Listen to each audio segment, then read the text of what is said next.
The standoff at Coyote Pass was literally like I expected, a snooze fest. Apparently, the main takeaway was how standoffish Meri was.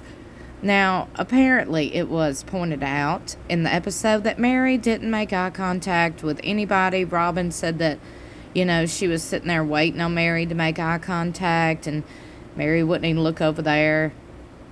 And I pointed out how she was standing, way away from everybody else, and I thought it was odd. Why didn't she just act like an adult and civil?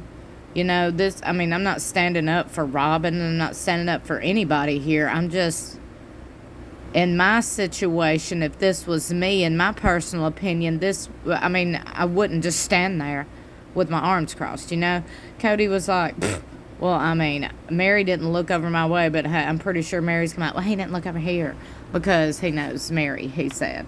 Which is pretty much what the kids say about Meri, too. Most of them, anyway. Not all of them. Then in regards to Meri and Janelle's relationship, friendship, or whatever, Cody pointed out how Janelle was the one bringing up, hey, you need to do the backdoor deal. You ain't even got to let Meri know. You can just sell it or whatever. And in the confessional, did y'all see or hear Janelle?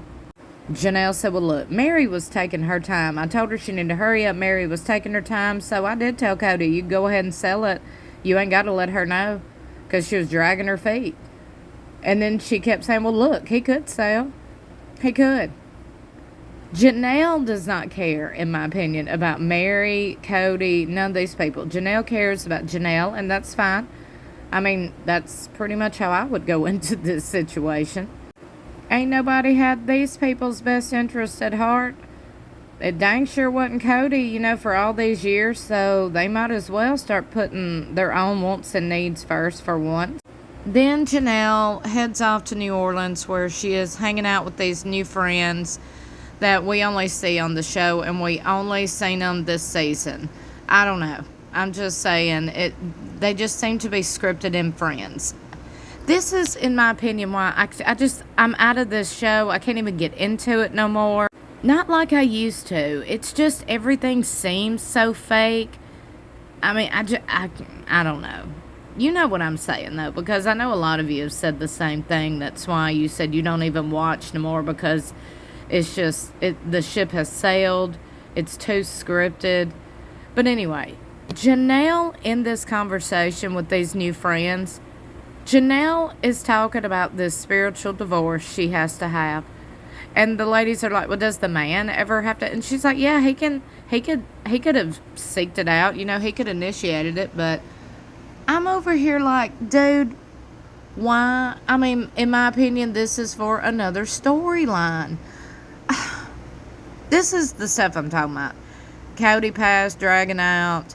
I don't know what is going on with this spiritual divorce. But meanwhile, back at Cody and Robin's McMansion 2.0, Cody is over here washing some dishes or something. Cody brings up the fact that he would like to go to therapy to, repair the relationship with his children. Look at Robin.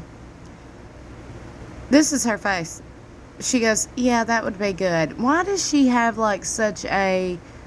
I think her face tells really what she's thinking, because she'll make these faces that don't match what she says. Have you noticed that? She'll make these faces like, yeah, I don't think so. But then her response will be, yeah, that'll be great. I'm like, I don't know about it. But then she starts talking about how she thinks that other people have really influenced their decision and, all this other stuff. And I'm like, girl, y'all have got to stop this. Look at her flopping her hair, by the way. The blame game, that is. The blame game. Maybe therapy would be good if a therapist actually said, well, it ain't all about you, Cody. You need to put your kids' feelings first. Will he go to a therapist? I didn't see in a preview or a trailer that he went to a therapist, so I doubt it. I'm sure he'll say he went to a therapist, or Robin will say it, and they'll be like, that wasn't filmed. Why not? We've seen these kids cry on camera. By all means, let us see a therapy session. You know what I'm saying? That's another reason why so many people have checked out. Because so many of us are actual parents, we just can't get behind this neglect. of your children. I just can't get behind just you're dragging your feet. We haven't seen your children talk to you in many years. The last we've seen or heard from your children when it comes to you is they was crying and upset, and they said they didn't want to talk to you, i.e. Gabriel, Savannah. I mean, do I need to keep going? Switching gears, Christine and David are having a conversation. Now, I did take some notes on this part because, y'all, they was losing me on this one. These two cannot have just a normal husband and wife conversation without talking about polygamy.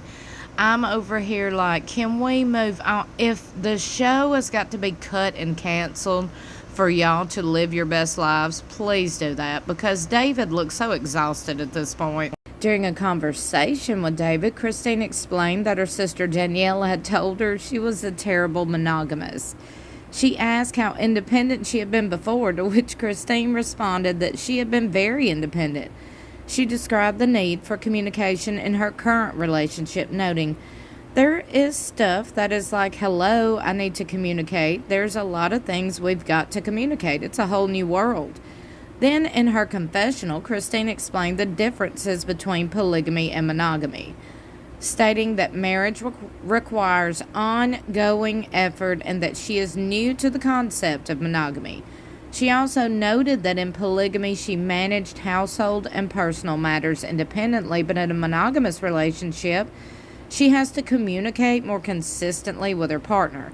She also described how having someone else to discuss issues with represents a significant change from her previous experience. She added that navigating these conversations is a process that she is actively learning, emphasizing that even at 52 years old, she is adjusting to this different structure of partnership and communication. Like I said, poor David, I'm sure, is exhausted with even talking about polygamy at this point. His life is surrounded by polygamy and the talk of Cody Brown. I wonder how he feels about that, because I can tell by his body language and his demeanor. And I'm talking about David. I mean, he just seems exhausted and drained. Do y'all notice that? Did you see the mid-season trailer yet? If not, don't worry, I have you covered. I have it linked in the description below this video. Go check it out. Let me know what you're thinking. Let me know what you thought about season 20, episode 9. I don't know. I'm just not all that into it. I will keep you up to date with the exclusives and the news, and I'm watching other things, so I'll keep you covered. As always, right now, I am super into this Candace Owens investigates Charlie Kirk's case. Y'all, she has uncovered so much and connected so many dots. She has got so many receipts. I'm following like a bloodhound on a trail. Do you hear me right now? It's riveting, to say the least. So I have been given rundowns of what Candace has been presenting to everybody, and we'll discuss all week because she has got so much going on. She had a new bombshell drop yesterday. Be sure you stay tuned because it's interesting.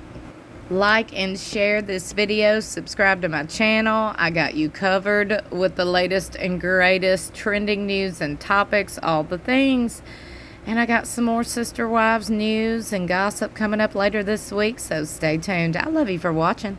I'll see you in my next video or in the comments below.